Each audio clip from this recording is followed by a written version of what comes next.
But this specific conversation, right, is on the topic of you and the way you use coping mechanisms in order to sabotage your own success.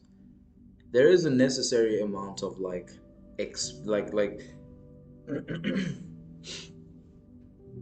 you expect the best, you hope for the best, but you prepare for the worst, right? That's how you align yourself with reality. There's no a lot of people take it as though with the self-help, and self-improvement sort of space, people think that, oh, just because you're doing self-improvement, you're gonna succeed. It's gonna happen at some point. Oh, there's always, dude, some people die and they never achieve success. Some people grow old, homeless. Some people never get to where they want to be. And the question is, why did these people not get there? A lot of them tried really hard. A lot of them put in a lot of effort. A lot of them made it, and then something happened. Maybe they caused their own, demise or something else. But regardless, they ended up, suffering more than they did um, enjoy and succeed and whatever. But the point is, there's a specific amount of, like, I want to phrase this properly. There's a specific amount of,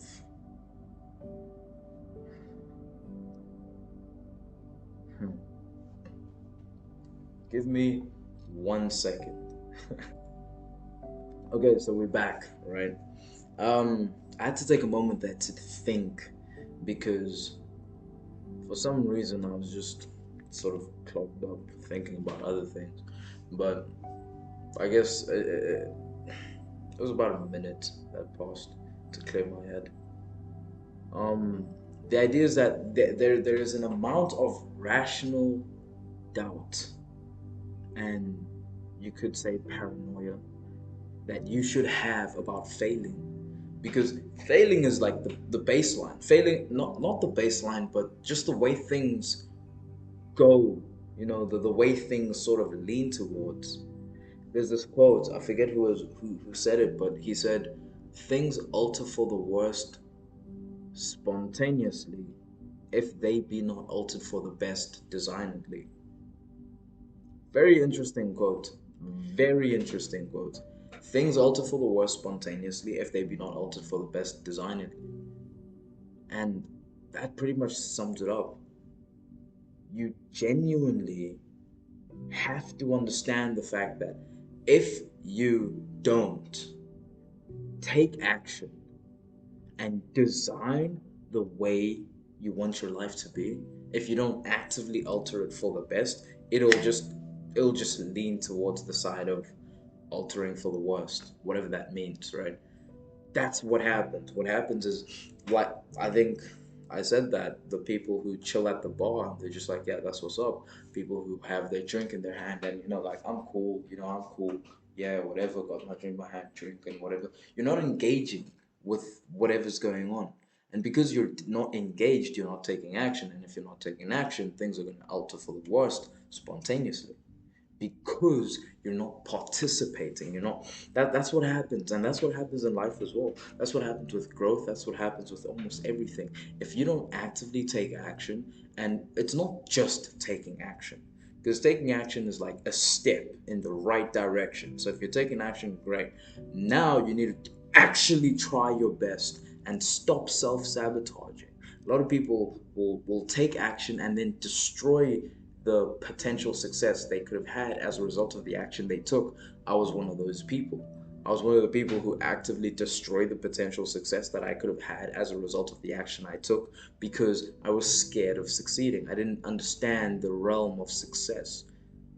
But the moment I decided to take that leap of faith, there's another quote.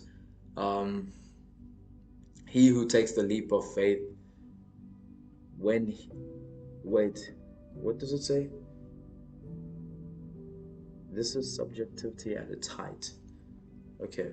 He who takes the leap of faith when he nevertheless, oh, he understands the risks and nevertheless takes the leap of faith. What? I didn't find this quote. Let me find this. Because it's here, but it's not here, right? There's the words are there, but they're not there. But the I guess the ultimate point is that this your subjective view of the world, subjectivity at its height, is how they phrase it, is that with that,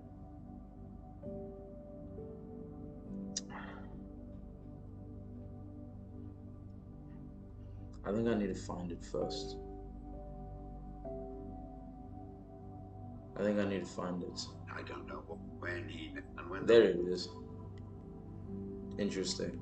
Yeah, I was listening to this morning. man meditates and makes the leap of faith. Who is also aware of the tremendous. Okay, this was Soren. I don't know. I don't know how to say that name. I'm not even gonna butcher that name. I'm just gonna leave it there. Cool. You can see it, right? Who is also aware of the tremendous risk involved in faith when he nevertheless makes the leap of faith. This is subjectivity at its height. Now, there's a context to this that I do not understand because I did not read Manta's book. This was the quote that was, given to me, and I was like, who is also aware of the tremendous risk involved in faith?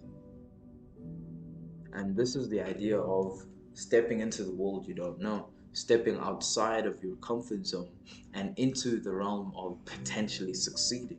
And where you stop sabotaging yourself, stop sabotaging the potential for your success by forcing yourself to fail because you know failure. You're aware of what happens when failure happens, but when it's success, it's like this whole new ball game, and you don't know what the hell's gonna happen. You don't know what's going on.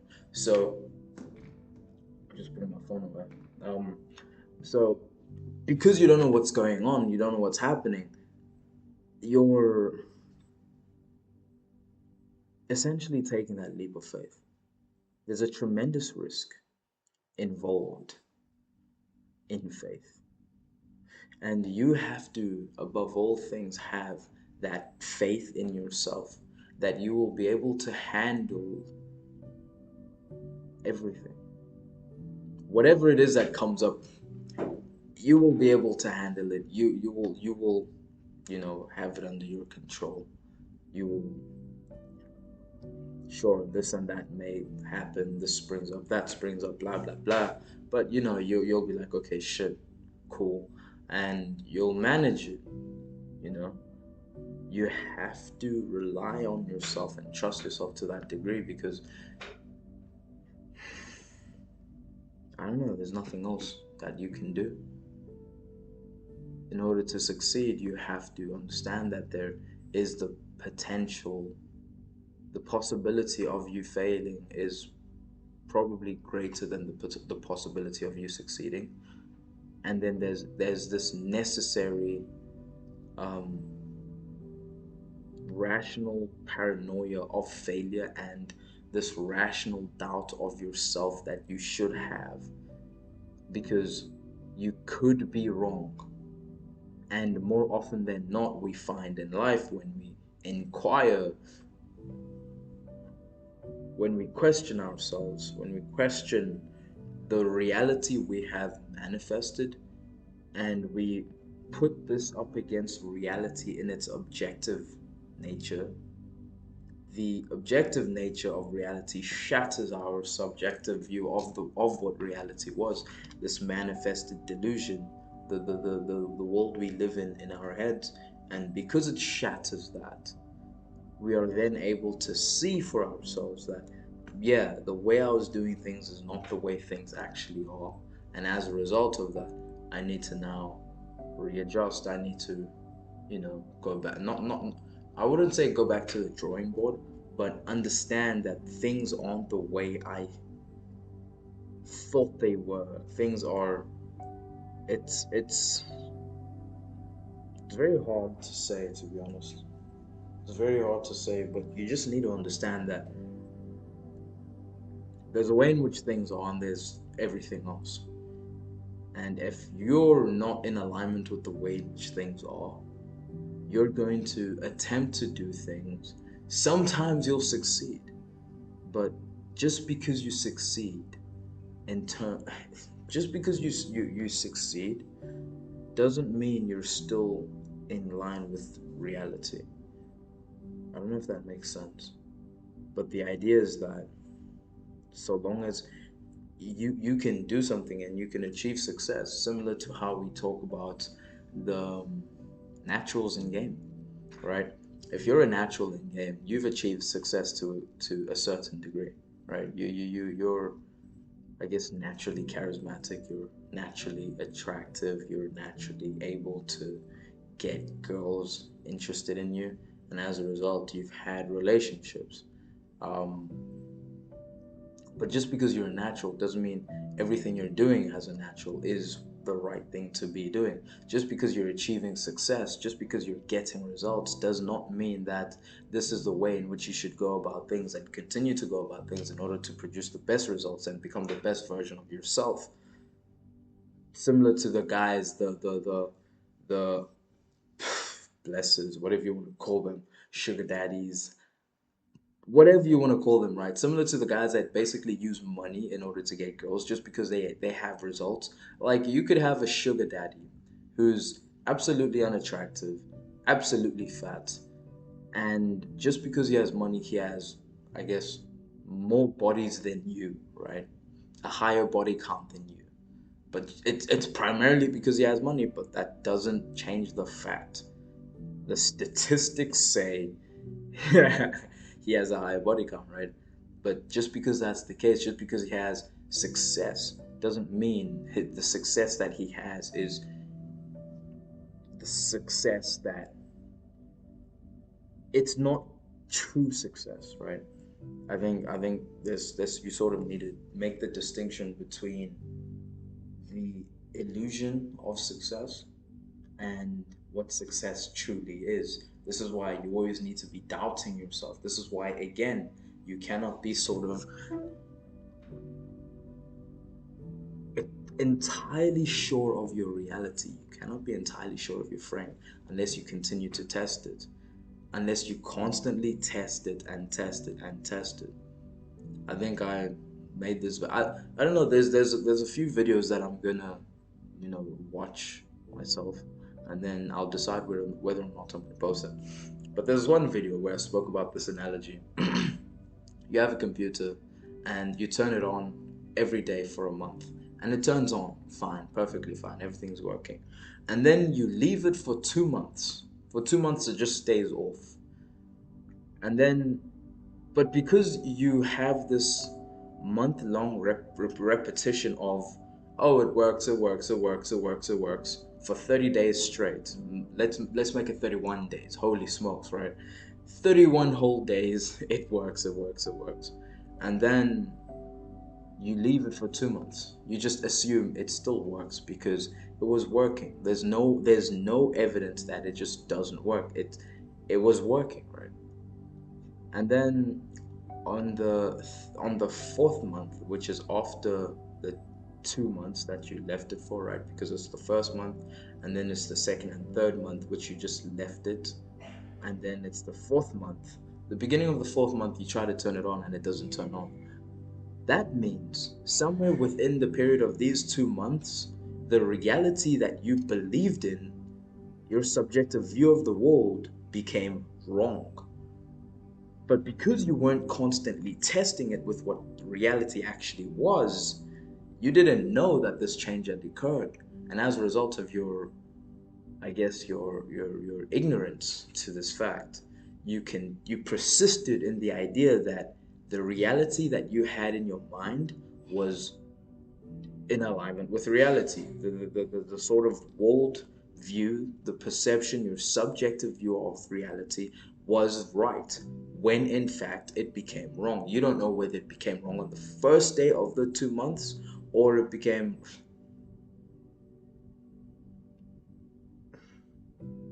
me doing that just hey anyway, first day of the 2 months, or on the second month, or on the last day of the 2 months, right? You don't know when it happened, where it happened, but it happened.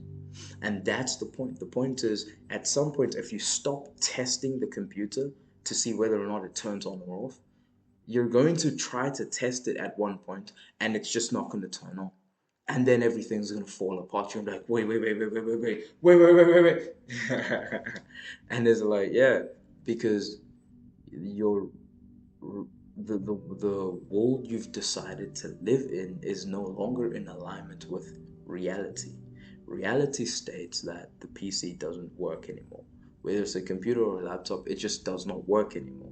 Maybe there's something wrong with, you have to take apart the tower, clean the fans or some shit. Maybe you have to, I don't know. Maybe it's a laptop and it's not charged or whatever the fuck, right? But anyhow, there's a problem, and because you weren't testing, you never knew there was a problem. And that's the importance of actively doubting yourself. You have to doubt yourself. There's not a problem with doubt. There's no problem with doubting yourself. The problem is with assuming you're right and not testing whether or not you're right over the like just not continuously testing whether or not you're right. That's the problem. The problem is assuming you got it right. That's the biggest issue, and I think that's why I genuinely appreciate um, philosophy and things like the teachings of Socrates, because maybe other people hate him, and I guess sure there's fair arguments. I remember I used to like Socrates a lot, and then I heard of Friedrich Nietzsche, and how he I was looking into Friedrich Nietzsche's work, and he sort of called Socrates a loser, an ugly loser basically. And I was like, what do you mean by that? So I you know dove into what he was talking about, and he basically says that the idea of ration and reason is weak. The strong, before Socrates came with his whole ration and logic and reason and morals and ethics and all that bullshit, the strong did what they did. The strong would say, okay, you have a choice. You either align yourself with us and we take over that nation, or you stand in our way and we destroy you. Why? Why would you do this? Because we're strong and we can. The strong do what they must, and the strong do what they can, and the weak suffer what they must, endure what they must. That's it. So, after listening to that, I was like, shit, Friedrich Nietzsche's got a point. You know, he's got a really good point. Socrates might have just been a bitch. And it's like, it's always great to have these opposing views of what you initially thought was right, what you initially thought was, the way. And it's important to have that. But a lot of people can't cope with that. A lot of people aren't able to, you know, even have that exist within their own mind. Sure, cognitive dissonance is a thing, but a lot of people can't consciously be aware of the two sides arguing within their own minds. That they literally go insane. And yeah, so I guess what I'm saying is that you have to continuously you have to continuously test your reality. You have to continuously question yourself, doubt yourself, figure out whether or not you're falling into a frame that is more subjectively optimized than objectively optimized. You have to continue to test to see whether or not the place in which you're sort of sourcing your truth is the truth or is just your deluded perceptions of what the truth could potentially be. And similar to like to the guys who use their money in order to get girls, and the other guys who I don't know, I guess say call themselves naturals. Oh, I'm a natural, right? I mean, they don't call themselves naturals, but they don't learn game actively. And there's nothing wrong if you don't learn game actively. You don't have to do that, but you're not, you know, I guess you're doing things your own way, and I guess that's cool, bro. But there is a way to become a better version of yourself and do even better and achieve incredible results, insurmountable results. And in order to do that, there you have to realize that everything is a skill, and every skill has to be learned. You can't just be like, "Oh, I'm good at this." Yeah, sure, people are born with talent. There is talent, cool, but even talent is taken to that world class level, that level of just absolute insanity when it is assisted by skill. You become this monster of a human being, and it's like who the what the wow, right? You become that thing, that guy, the thing, right? You become that thing because there's no people are gonna be like there's no way this guy's human. This guy has to be AI or some shit. And it's like yeah, but that's the thing, right? A lot of people don't want to break their frame because they've been so dependent and reliant on this frame for a very long time, and this frame has supported them throughout their lives, and it's probably helped them through difficult positions. And it's like yeah, they've sort of decided to attach themselves to the frame, and that is a bad thing. As much as it may seem like it's a good thing, as much as it may help the person in many ways, it's a bad thing to attach yourself to a particular frame to begin to identify with a particular thing. Again, I think I've spoken about this before, but I haven't even made my YouTube channel yet. It's the 5th of July, 2025. Apparently, this is when all shit goes to hell, right? Um, hey, listen. Um, we will see what happens. Besides the point, right? That's a story for another day. That's a topic, another video.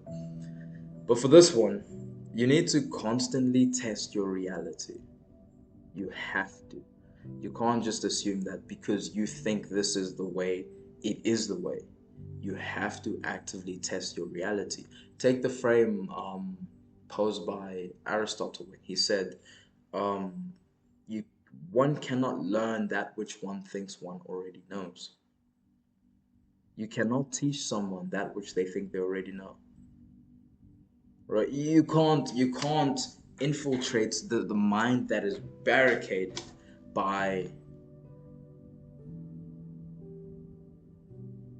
the walls of I know, right?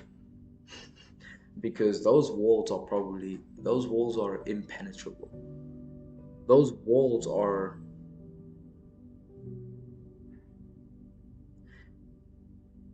just no, just don't do that. Don't do that to yourself, and don't shit, yeah, whatever. Socrates, I guess I'll quote Socrates here. I'm the wisest man alive, for there is one thing that I know, and that is that I know nothing. Not to say that he's an idiot, but maybe he is low key. But, but to say rather that he always takes the frame of the beginner. He always takes the frame of he who does not know, so he is able to learn from those who do know or those who claim they know, and sort of discern the what aligns with reality, what aligns with the truth, right? With by engaging in conversation with others, with other human beings who claim they know or who don't know yet are also searching for the truth.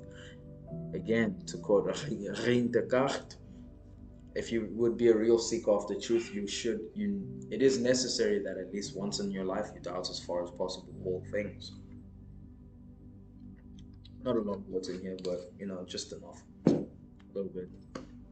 Doubt as far as possible all things, and that includes the way you view the world, the way you see things, the view you've chosen to take, the character you've developed, whether or not this character is good. Test it with reality. Go out, you will get some results, and sometimes you will get blowouts. Don't take the blowouts and be like, oh, that person is just a bit, this, that person is this, that, the third, whatever. Take the blowouts and look into yourself. Look into yourself and say, well, where does this align with what I actually am, and how can I use this particular thing that's happened, whatever it was. Maybe it was a blowout, maybe it was a rejection, maybe a girl said something, maybe you went out and you got less results, or maybe you got a few results, but you know it wasn't as you didn't get the girls you were actually attracted to, or whatever the case might be, right? Whatever it is, you look at yourself and you criticize yourself. You pick yourself apart, you destroy your frame by basing it by reality testing. The reality is here, and like a brick, you smash your frame, you shatter it, and then you rebuild it, you reconstruct it, um, in accordance with reality, so as to have it mirror reality. And then you take reality and you smash it again, and if it breaks, that means there were flaws in the way you built your frame up. And as you continue to break and rebuild, break and rebuild, break and rebuild, the flaws decrease.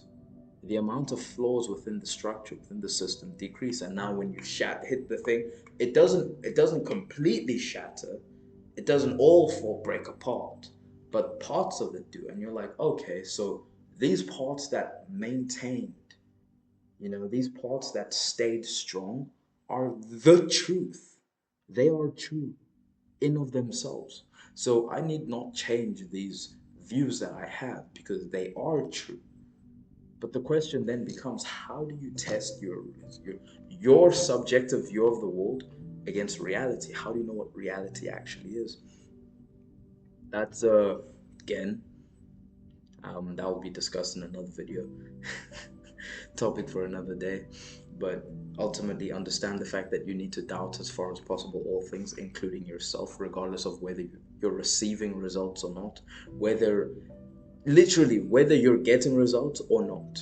You need to doubt your reality. You need to test yourself. You need to have this rational sense of paranoia that things may not work out for the best. You are going to fail.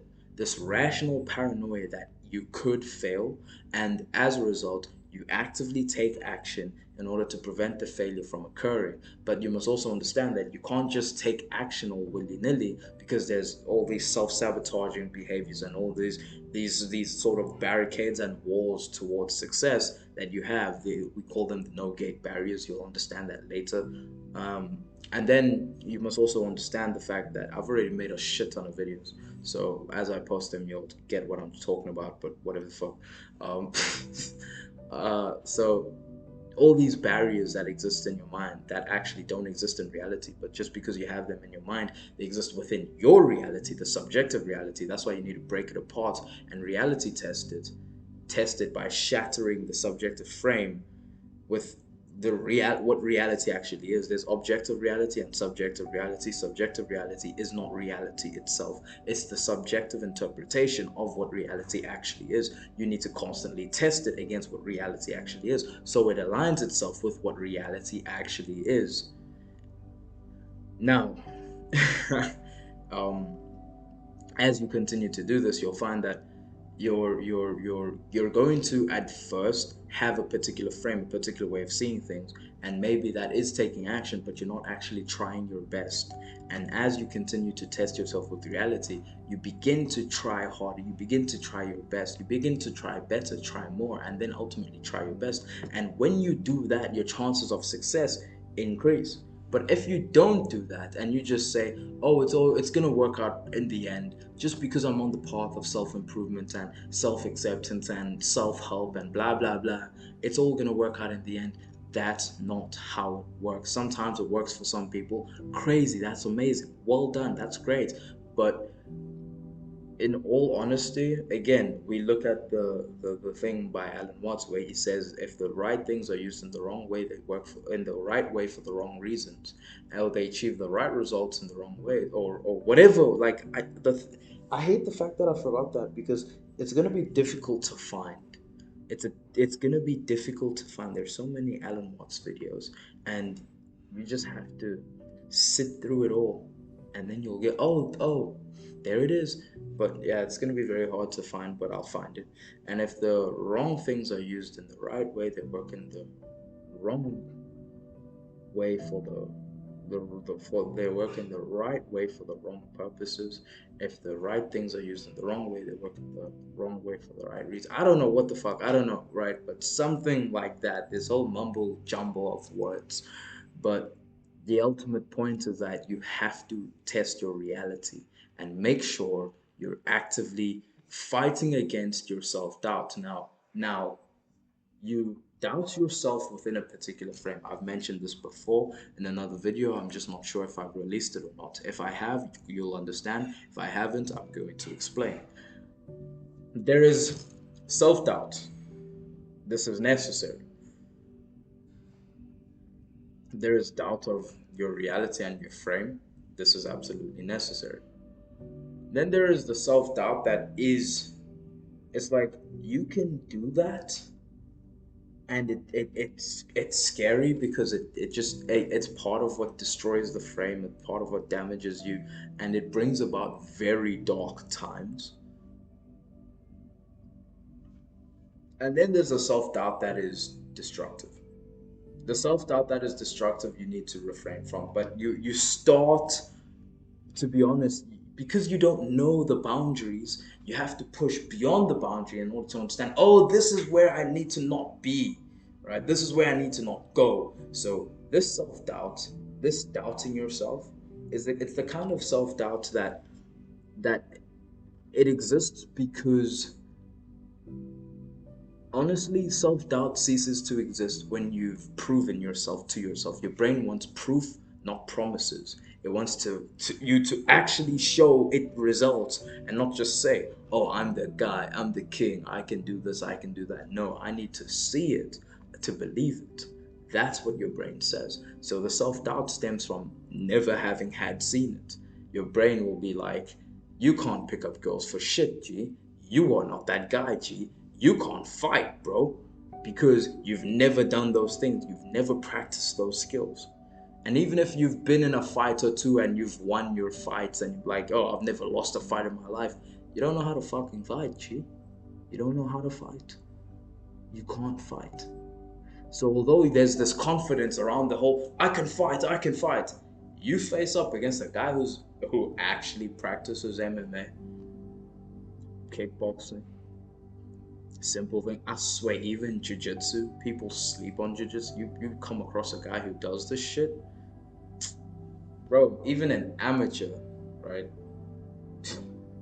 But you see, that's besides the point. Testing your reality is important because it creates that concrete confidence, that concrete assuredness. It creates that. It's like it creates this subjective view of the world that is grounded in reality.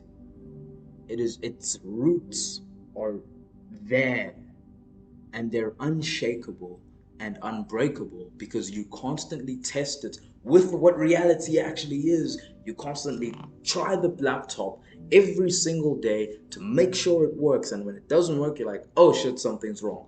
Break it apart. Don't actually break it apart. You open it and see, okay, what the fuck is going on, and then you put it back together, test it. Oh, it still doesn't work. Something's wrong. Open it up. Blah blah blah blah blah. Put it back together. Boom. There we go. Working. Next day you do it again. do it again. It's a continuous process that goes on for the rest of your life because you understand that as soon as you stop, the structure just starts to shake. It's like as soon as you stop testing your subjective reality with the objective reality. This is why so many people have these inflated egos and these extreme levels of entitlement, and they built them on a foundation of nothing, a foundation of lies, foundation of things that don't exist. So if you poke at someone's buttons, they react, and their reactions are defensive, offensive.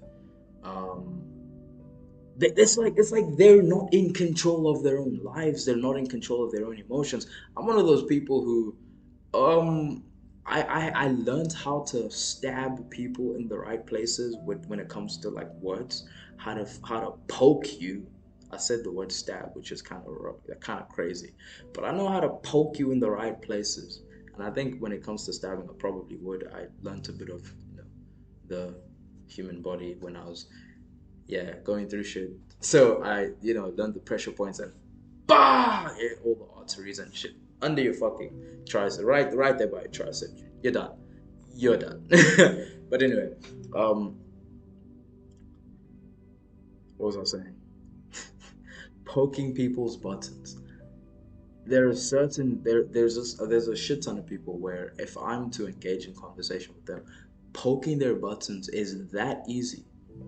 You just see this person, you understand them, like, okay, you have a button, you have many buttons, but if I poke this one, you're done.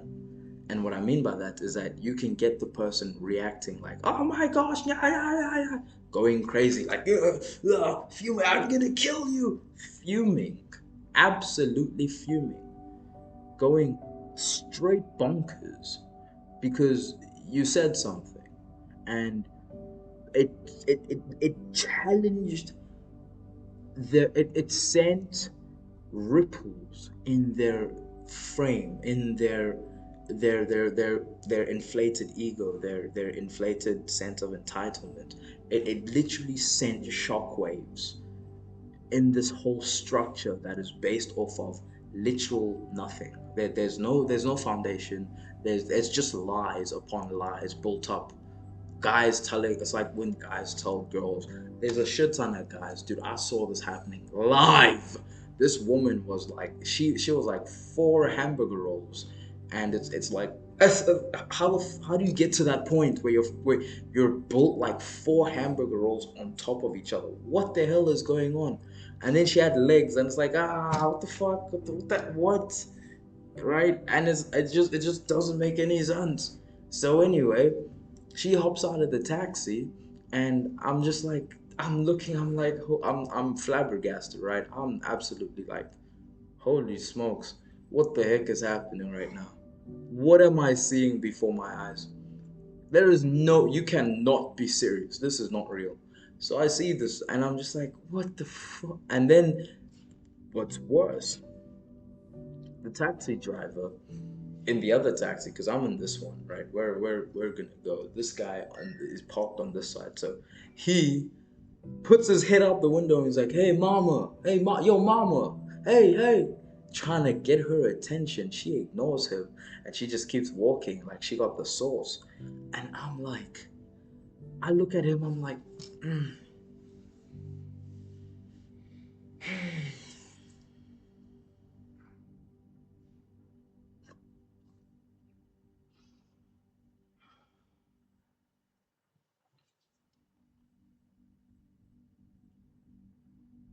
yeah, there are guys out there who would smash. You see the most unattractive girl on the planet. There are guys out there that would still hit. They would find it's like, you see how I said she's four hamburger rolls? They would find the hole. If not, they just use the rolls. They put it in between the rolls and just start humping. Like, kid you not, bro. You cannot make this up. Bro said, "Hey, mama." To that, I'm like, Gargamel the Destroyer has fanboys. She a straight 1 out of 10. Dude, you get women that have like beards and shit, fully grown, better than mine, better than mine. They're getting hit up like they're fucking Beyonce or some shit. Like, hey, mama, blah blah blah blah blah. What the fuck? And it's like, yeah. And then they pull up this ego. Oh, I'm a 10. I'm a 10. Oh, I'm pretty. I'm this boss bitch. Blah blah blah. No, you're not. You're not. You're not. I don't like calling people ugly, but that's what you are. I don't like calling people unattractive, but hey, listen, if you're not actively putting in efforts, I'm like, yeah, no, no. Your reality is your reality is this deluded perception, this warped view of what reality actually is. And because you do not reality test, because you do not test this subjective view with the objective world, you don't do that, this thing stands. And it stands on nothing. So a guy like me comes along and told you a single truth. Ah, I hate you. And it's like, whoa, okay. I got you now. Right, I get it, right? And that's happened to me a lot. At first, I didn't understand why people resented me for telling them the truth. Then I grew to understand it.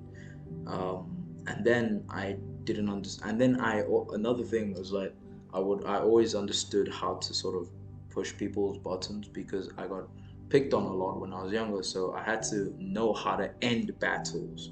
You know, when people would roast you, oh, your mom saw this, your mom saw that. I'd kill people. I was like, I was a guy that take it too far. I was that guy that would make people cry. I remember this one girl was roasting me and she was calling me a bitch, you stupid loser, blah blah blah. And I'm assuming it's because I liked her friend, but I didn't have the balls to say it because one, I was yeah, no, I didn't have the balls to say it back then, and two, shit, like that shows like yeah, I was getting picked on and shit. I was getting beaten up. That was pretty rough childhood. So anyway, um. she was like, "Oh, you're such a bitch. You're such a loser, man, man, man, man, man," like roasting me, and I said the most outrageous thing for a guy in grade 7, right? I'm in the 7th grade. How old are you in the 7th grade? You're like 12, turning 13. I'm 12, turning 13. In the 7th grade, she's roasting me, saying all this shit, and I'm like, at least my parents didn't abandon me. At least I'm not an orphan. She was an orphan, which is tough, right? That's kind of fucked up. But I'm just like, shit, at least my parents didn't throw me away. At least I was dropped in a dumpster when I was born. At least my parents loved me. My real parents loved me. I don't know about you. And I just kept hitting that button and she was in tears and she was crying and I was like, yeah, big. And I swear I ended it off like that. I was like, yeah, big. And yo, yo, it's like, yeah, no, I yeah, it was my defense mechanism to being bullied or to being picked on, so that you would stop. And I built a lot of enemies because of that. That was fun. That was funny. Interestingly, it's funny to think about. It happening was like not the best thing, but hey, shit, whatever, right? I didn't feel bad about it because you were picking on me first. You started the war. I just ended it. So I called her an orphan, which is so messed up. It's so messed up. I'm like, you're a fucking orphan. Shut the fuck up. And then she was in tears. And her friend was there. The friend that I liked, she was there, and she was like, oh my gosh, whatever. Anyway, all this to just say, right? If someone out there pushes your buttons and you think you're hot shit, yeah, your whole reality is gonna fall apart. Everything's gonna crumble right in front of you. You're gonna think you're hot shit and you're high and mighty, and someone's gonna. It's not even about putting you in your place. It's not even about that. It's about bringing you back to reality. There are women on this planet who genuinely masculinely test men, right? They have there's a feminine test, like a shit test, this subtle test, and then there are the masculine tests where you push a guy, you hit a guy. You hit a guy under the guise that, oh, he's not allowed to hit back. It's socially incorrect for him to hit me back. So I'm gonna hit him and he can't hit me back. And if he does, other people are gonna come beat him up for me.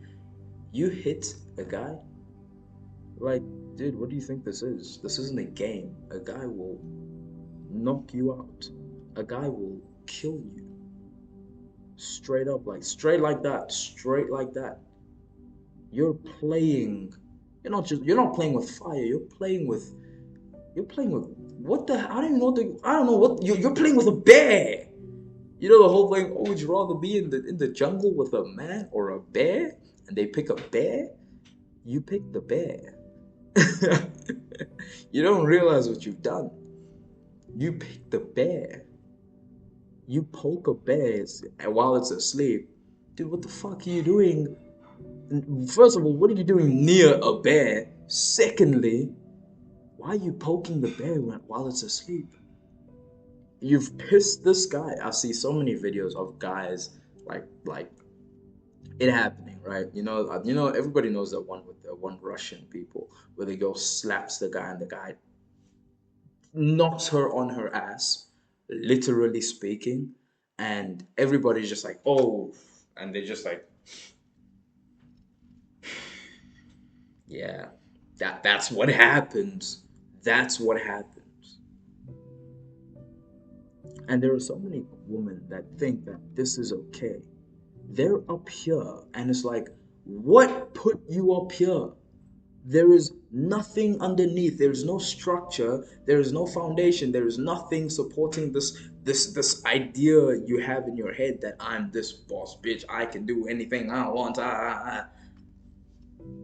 There's nothing supporting that. So why the hell do you have that view? And it's because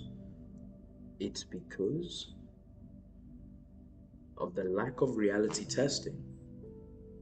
Getting away with essentially getting away with murder, right? Not like literally, but metaphorically, but where a girl would hit a guy and nothing happens to her. So over a long period of time, she begins to think she's untouchable, and then she hits the wrong guy, and that guy knocks her on her ass.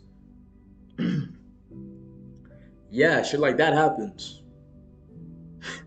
And it's happening more often because clearly there's a problem with people, and it's just symbolic of the fact that they lack reality testing. So as you continue to not test your reality, if you're a guy, you're not gonna get you could get hit by other guys, cool, but the worst thing to get hit by is life. Life will fuck you up, upside down, sideways, to the left and to the right. Like life does not play. It will genuinely mess you up. So before you get messed up by life, humble yourself. Humble yourself to reality. And if you don't do that,